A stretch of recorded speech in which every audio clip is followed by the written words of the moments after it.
Sadgurunath Maharaj Ki Jai, and welcome to Jagadambe Reads the Holy Books of India, ShrimadBhagavatam191. As you may remember, Kaushika was so jealous of Vashishta that he went to his ashram and started throwing astras at it. The birds and the tame animals which were in the ashram ran out in a panic. The disciples of the rishi who were living there in the ashram were also scared by the sudden harassment, and they fled from there in fear. The ashram and its surroundings were now as bare as soil which is salty, and so is fit for nothing. There was silence reigning there, and Vashishta's anger was roused. He told himself, for no reason at all, this king is troubling me again and again. I will destroy him like the sun burns up snow. He came and stood before Kaushika and said, this peaceful hermitage has been destroyed by you, and I'm very angry with you. You do not seem to know anything about proprieties, and you are, I'm afraid, a fool. I'm going to kill you. He lifted up his staff, which began to glow like the fire which burns bright without smoke at the end of the yuga. It looked like the staff of Yama, the Lord of Death. Kaushika was not frightened by his words, since he had the divine astras with him. He invoked the astra presided over by Agni, the god of fire. Vashishta hurled his danda at Kaushika and said, so, you have come to challenge me with your divine astras? Let me see your prowess. I'm here standing in front of you, and show me what you can do.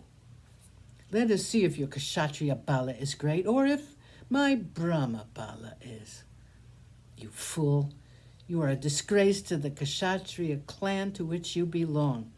You will now see the superiority of the divine powers of a Brahman. The astra sent by Kaushika was rushing toward Vashishta, spitting fire. When it touched the Brahma Danda, which the rishi had placed in front of him, the fire was extinguished like when it is touched by water. Kaushika then sent the astras Varuna, Raudra, Aindra, Pashupata, Aishika, and his brows were knit with anger and frustration when he found each one of them swallowed up by the Brahmadanda. Manavastra was sent in vain, and Gandharva, Drumbana, and Swapana. Even Vajra, the astra presided over by Indra, which had killed the great Vritra, even that proved ineffectual.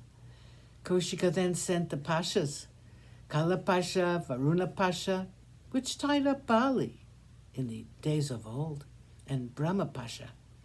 The chakras and these were followed by many other astras reputed to be invincible. Not one of them was capable of doing anything to Vashishta, whose Brahmadanda was planted firmly before him. The Devas were assembled in the sky by now to witness this glorious scene where Brahmabala was proving itself to be greater than other powers in the three worlds. In despair, the king sent the great Brahmastra, and everyone was watching its progress. Even that followed the same path as the others. Vashishta was now glowing like the god of fire, and every pore of his skin was spitting fire. The Brahmadanda was resplendent like fire without smoke. The rishis from the skies and from all over the heavens proclaimed, your power is the greatest power we have ever known. You are capable of bearing any of these fires with your own glory. The great King Kaushika has indeed been vanquished by you. Please abandon this anger and let not the world suffer because of your wrath. Vashishta accordingly calmed himself, and his Brahmadanda, too, became cool. As for Kaushika, he threw down his bow and arrow and with a long sigh exclaimed, fie on this Bala of a Kshatriya. The only Bala worthwhile is the Bala of a Brahmin.